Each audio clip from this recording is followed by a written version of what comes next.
अकल विद्यालय निकेतन घिलाड़ में शिक्षक दिवस पर भव्य कला प्रदर्शन किया गया। नमस्कार, आप देख रहे हैं मधेपुरा 24 लाइव न्यूज़। मैं हूं पवन कुमार। आपको बता दें, घिलाड़ स्थित अकल विद्यालय निकेतन में शिक्षक दिवस के शुभ अवसर पर छात्र छात्राओं द्वारा भव्य कला प्रदर्शन का आयोजन किया गया। इस मौके पर बच्चों ने अपनी प्रतिभा का ऐसा शानदार प्रदर्शन किया कि दर्शक मंत्रमुग्ध हो उठे। कार्यक्रम के मुख्य अतिथि राजीव जोशी ने बच्चों की सराहना करते हुए कहा कि इस तरह के आयोजन से छात्र छात्राओं का मानसिक, बौद्धिक, शारीरिक और सामाजिक विकास होता है। उन्होंने कहा कि ऐसे मंच छात्र छात्राओं को अपनी प्रतिभा निखारने का अवसर प्रदान करते हैं। इस सफल आयोजन के लिए कोचिंग संस्थान के निर्देशक राजीव रंजन उर्फ राजू सर सहित अकल विद्यालय निकेतन के सभी शिक्षकों को धन्यवाद और बधाई देते हैं। आगे इस संबंध में देखिए क्या कुछ कह रहे हैं इस स्कूल के निर्देशक साथ ही मुख्य अतिथि इस पूरी वीडियो में। सबसे पहले तो हम आपके चैनल को धन्यवाद देते हैं जो आप लोगों ने सर्वपल्ली डॉक्टर राधाकृष्णन साहब के जयंती के अवसर पर न्यूज़ कवरेज करने के लिए वहां पहुंचे। इसके लिए मैं आप लोगों को बधाई देता हूं, धन्यवाद देता हूं। और वहां जो ये इवेंट्स किया गया है एपीएस कोचिंग सेंटर के द्वारा, इसके डायरेक्टर कुमार राजीव रंजन जी, इन्होंने इवेंट्स का आयोजन किया और इस इवेंट्स से इस ग्रामीण क्षेत्र के बच्चे को काफ़ी लाभ पहुंचेगा। और लाभ ही नहीं, जिस तरह की व्यवस्था इन्होंने वहां पर किया, हमने देखा कि हम भी चूँकि इसी गांव देहात के से पढ़कर हम भी कॉलेज के प्रोफेसर हैं और यहाँ पर जिस तरह की व्यवस्था थी पढ़ाई लिखाई की, उस व्यवस्था में हम 90 के दशक में अगर जाते हैं तो 2-3 पंचायत मिलाकर एक मिडिल स्कूल हम लोगों को मिलता था। और प्रखंड स्तर पर हम देखेंगे तो सिर्फ घिलाड़ में हमको मिलता था हाई स्कूल। उसके बाद सोने अनूप उच्च विद्यालय ये भानटेक्ठी हुआ। फिर जब नई नई बातें आई, नई नई सरकारें बनी तो फिर यहाँ पर चिकनटवा हो गया और जगह भी हुआ। लेकिन इस प्रखंड मुख्यालय में जो अकल महतो कोचिंग संस्थान जो ये कुमार राजीव रंजन जी के द्वारा शुरू की गई है, ये वर्ष 2012-13 से इन्होंने प्रयास करके जितना अल्प समय में इन्होंने इस संस्थान को निखारने का काम किया है, तो मैं तो लगता है कि प्रति वर्ष मैं यहाँ पर इनके मनोबल को ऊंचा करने के लिए यहाँ पहुँचता हूँ। और कई इनके कोचिंग संस्थान से बिहार पुलिस में भी कम्पीट किए हैं, कई शिक्षक बने हैं, कई रेलवे के पायलट भी बने हैं, कई एनआईटी कम्पीट किए हैं।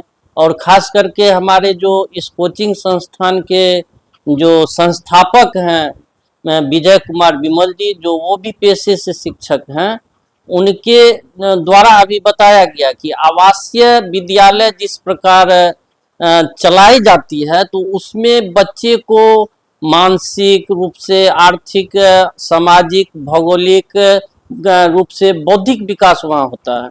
लेकिन आज कमी हो गई है क्या कि सरकार एक से एक प्रयोग कर रहे हैं, विभिन्न स्तर पर कर रहे हैं। जैसे विद्यालय शिक्षा समिति का गठन किया गया है, लेकिन विद्यालय शिक्षा समिति क्या होता है, वो विद्यालय में ही सिमट कर रह गया। 2-4 व्यक्ति मेंबर हो गए विद्यालय में, वो खिचड़ी योजना, एमडीएम योजना में लटक जाते हैं। हमारे बच्चे स्कूल जा रहे हैं कि नहीं, पढ़ रहे हैं कि नहीं, उस पर किसी का ध्यान नहीं रहता है। एक रूटीन वर्क बन के रह गया है। तो आवासीय विद्यालय हम आपको बताना चाहते हैं कि जैसे सेंट्रल स्कूल की बात किए, नवोदय विद्यालय की बात किए, निश्चित रूप से नवोदय विद्यालय या सेंट्रल स्कूल जो है वो रेसिडेंशियल है, तो उसमें पढ़ाई का जो क्वालिटी है बहुत ही स्टैंडर्ड है और वहाँ पर एक से एक सेंट्रल लेवल के टीचर उसमें कम्पीट करके आते हैं। मेरी बेटी भी 10th क्लास में है जवाहर नवोदय विद्यालय या सुखासन में, और नवोदय टॉपर है। तो वहाँ के भी विभिन्न इवेंट्स में पेरेंट्स मीटिंग के माध्यम से या जो भी मीटिंग होती है, हम पीटीसी के सीनियर मेंबर भी हैं, तो हमको देखने को मिलता है कि किस प्रकार वो लोग, चाहे वो संगीत के क्षेत्र में हो, नाट्य के क्षेत्र में हो, कि जो भी क्षेत्र में हो, तो उस छात्र को हमने देखा कि यहाँ भी जो 1-2 बच्चियां थी वो नवोदय के स्टूडेंट को वो मात दे रही थी। तो हम ऐसे स्टूडेंट्स को अपनी ओर से धन्यवाद देते हैं कि इस ग्रामीण क्षेत्र में इतने बड़े टैलेंट निखर के सामने आया। इसके लिए हम कोचिंग के संस्थापक डायरेक्टर को अपनी ओर से बधाई देते हैं। और हमने वहाँ घोषणा भी किया है कि अगर यहाँ पर जैसे माननीय मुख्यमंत्री जी ने TRE 4 का उन्होंने घोषणा किया है कि TRE 4 हम चुनाव से पहले करवा रहे हैं, और जो भी बच्चे कम्पीट करेंगे उसके लिए मैंने कहा है कि जो कम्पीट करेंगे इस देहाती क्षेत्र में, इस प्रखंड में, उनके लिए हम अपने स्तर से सम्मान समारोह करेंगे। और खास करके अब जो मैट्रिक में टॉपर होगा, जिला टॉपर होगा या प्रखंड स्तर पर भी टॉपर होगा, तो हम कुमार राजीव रंजन जी से अनुरोध करेंगे कि उसके लिए आप सम्मान समारोह अपनी कोचिंग के माध्यम से कीजिए। जो भी खर्च वहन करना पड़ेगा मैं अपना व्यक्तिगत रूप से खर्च करूंगा, क्योंकि हम इसी ग्रामीण क्षेत्र से पल के बढ़े हुए हैं और कॉलेज में लेक्चरर हैं। तो इसलिए हम चाहते हैं कि हमारे जैसे और भी मेधावी छात्र हमारे स्थान को भरे, और इधर ग्रामीण क्षेत्र में और भी जो वंचित बच्चे हैं, जो पिछड़े हैं, जो अति पिछड़े हैं, उनके बच्चे भी आगे बढ़े, NITian बने, मेडिकल कम्पीट करे, UPSC कम्पीट करे, BPSC कम्पीट करे, ये हम कामना करते हैं। और हमारी ओर से जो भी मदद होगी हम लोग उसको आगे बढ़ाने का प्रयास करेंगे। डॉक्टर राजीव जोशी, मैं PS college Madhepura botany HOD। आज हम शिक्षक दिवस पर अक्कल विद्या निकेतन APS कोचिंग में छात्राओं के द्वारा जो प्रस्तुति हुआ, इससे मेरा संदेश देना है समाज में कि समाज के प्रत्येक घर के प्रत्येक बच्चे और कम से कम पढ़ें और आगे बढ़ें, और वह पढ़ करके मेरे देश का नाम सबसे पूरे दुनिया में रोशन करें।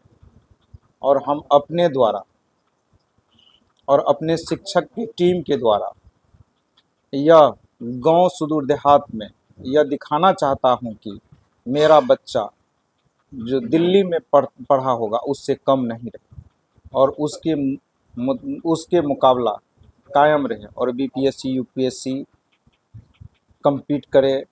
हम बता दें आपको, मेरे कोचिंग संस्थान से कितने NITian हुए हैं, BIT में गए हैं, और भिन्न भिन्न संस्थान में अभी कार्यरत हैं, गवर्नमेंट जॉब में भी बहुत हैं।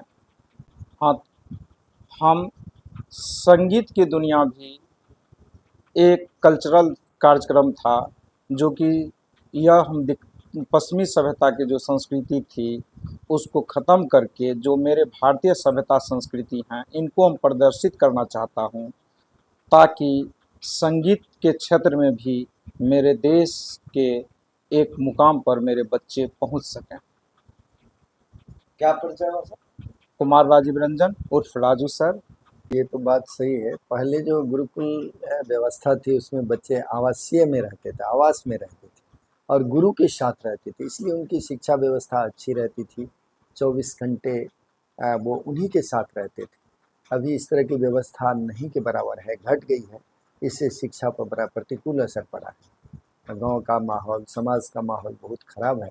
बच्चे पर भी इसका असर हो रहा है। एक सही शिक्षा जो देना चाहते हैं, जिसमें शिक्षा मतलब ये हुआ कि वो आचरण में उसको कितना उतारा गया, शिक्षा कितना उसने समझा, जीवन में कितना उतारा, ये शिक्षा में अभी थोड़ी सी कमी आ रही है। और गुरुकुल व्यवस्था के प्रतिकूल अभी शिक्षा की व्यवस्था है, जिससे समाज को नुकसान हो रहा है। एक अच्छी संस्कृति नहीं बन पा रही है, एक सुंदर समाज का निर्माण नहीं कर पा रहे हैं। पहले के समाज में था कि राम जैसा आदर्श पुरुष जन्म ले रहे थे, लक्ष्मण जैसा ले रहे थे, अर्जुन जैसा ले रहे थे, जो आज्ञाकारी होते थे और समाज के काम आते थे। आज उस तरह की शिक्षा व्यवस्था नहीं रहती। आखिर सर हम इसमें कमी किनको दर्शाएंगे? या तो छात्र को दिखाए, या उनके माता पिता को दिखाए, या शिक्षक में कमी है जो इतना दूरी हो गया है गुरुकुल सिस्टम?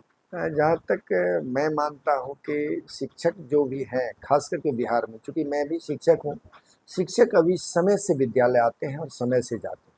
और वो जब समय से आते हैं 9:30 बजे आएँ और 4 बजे चले जाएँ, इस बीच में वो विद्यालय में रहते हैं और कहीं नहीं जा सकते हैं। कानूनी प्रावधान भी इतना कसा हुआ है, टाइट है, कोई इधर-उधर नहीं जा सकते हैं। जब वो विद्यालय में है तो स्वाभाविक है कि बच्चे को पढ़ाएँगे। लेकिन कुछ कठिनाइयाँ हो रही है कि बिहार में औसतन बच्चे कम आ रहे हैं। इसके लिए गार्जियन भी जवाब दें, अभिभावक जवाब दें। ऐसे सरकार की तरफ से सुंदर-सुंदर नीति आ रही है कि 15 दिन, 1 महीना पर मीटिंग हो रही है। मीटिंग में भी अभिभावक नहीं पहुँच रहे हैं। अगर बच्चे को गाइड किया जाए, जैसे प्राइवेट स्कूल में बच्चे पढ़ते हैं तो गार्जियन गाइड करते हैं, लेकिन स्कूल जो बच्चे आते हैं उसका कोई ध्यान नहीं रखा जाता है। ये भी थोड़ा-सा दोषपूर्ण नीति है। बच्चे का गाइड किया जाए और मेरी तो मान्यता है कि अगर आवासीय विद्यालय की अधिक से अधिक व्यवस्था हो, जितना बड़ा बजट है एजुकेशन पर और आवासीय व्यवस्था की हो व्यवस्था बच्चों के लिए, तो बेहतर बच्चा होगा। जैसे कि परिणाम स्वरूप सेंट्रल स्कूल है या नवोदय विद्यालय में जो बच्चे पढ़ रहे हैं, अगर आवास की व्यवस्था है तो अच्छे बच्चे बन जाए। बहुत अच्छी बात है। शिक्षक दिवस के अवसर पर मैं अपने विद्यालय में शिक्षक दिवस मनाने के बाद, बच्चों के बीच रहने के बाद मैं आया। कुमार राजीव रंजन जी जहाँ बच्चों को पढ़ा रहे हैं, बच्चों को अच्छी शिक्षा दे रहे हैं, वहाँ भी मैं आया और उस कार्यक्रम में भी भाग लिया। बच्चे, अभिभावक जो भी लोग थे, महिलाएं थी, पुरुष थे, मैंने सबको एक अच्छा सा सुझाव देना चाहा आज के दिन में कि अब मतलब आप ऐसी शिक्षा ग्रहण करें जिससे एक सुंदर समाज का निर्माण हो सके, एक सुंदर राष्ट्र का निर्माण हो सके और उनकी ऐसी शिक्षा हो जो गुणवत्तापूर्ण शिक्षा हो। आए दिन देख रहे हैं कि बच्चे शराब पी रहे हैं, कॉरेक्स पी रहे हैं या सिगरेट पी रहे हैं। इसके लिए समाज को भी आगे आना होगा और हमारे शिक्षक वृंद को भी आगे आना होगा ताकि एक सुंदर समाज का निर्माण, सुंदर समाज होगा तो सुंदर राष्ट्र होगा। कुल मिला-जुला करके अगर देखा जाए तो इसमें सभी दोषी हैं कि हमारे विद्यालय की तरफ भी जो बच्चे आ रहे हैं उनको हम लोग भी बहुत अच्छा से गाइड करें, गार्जियन जो हैं वो भी गाइड करें, समाज भी गाइड करें। लेकिन ऐसा नहीं हो रहा है कि अब अभी जो है काफ़ी माहौल ख़राब है। सरकार की तरफ से शराबबंदी है, फिर भी शराब धड़ल्ले से बिक रहा है। ये बहुत दुर्भाग्यपूर्ण है और हमारे तरुणावस्था के जो युवा हैं, जो युवक हैं, जो पीढ़ी है, उसको बड़ा नुकसान हो रहा है। पढ़ाई नहीं करके मोबाइल भी बहुत बड़ा नुकसान कर रहा है बच्चे को, जिससे शिक्षा में उसको बड़ा असर हो रहा है। जहाँ तक मैं मानता हूँ कि पूजा पाठ से मेरा मानना है कि जो धार्मिक विचारधारा है, जो सही आध्यात्मिक बात है, कुछ लोग ऐसे ही चंदन टीका लगा लेते हैं, उसको मैं धर्म नहीं मानता। धर्म का मेरा मानना है, धर्म एक शुद्ध विज्ञान है, जहाँ तक मैं जानता हूँ। तो उसके हिसाब से वो धार्मिक अगर होगा तो वो सत्य बोलेगा, तो परोपकार की भावना होगी, सहानुभूति होगी, दूसरों के लिए कुछ अच्छा करेंगे, एक सुंदर समाज का निर्माण करेंगे। ये मेरे धार्मिकता से मेरा अर्थ ये है, धार्मिकता से कहीं भी पूजा पाठ नहीं। जब ये सुंदर गुण उसमें आएंगे तो जरूर वो सुंदर परिवार बनाएगा, सुंदर समाज बनाएगा, सुंदर राष्ट्र बनाएगा। क्या परिचय हुआ? मेरा नाम विजय कुमार विमल है। मैं श्री दुर्गावंश माध्यमिक विद्यालय घेलाट के विज्ञान शिक्षक हूँ।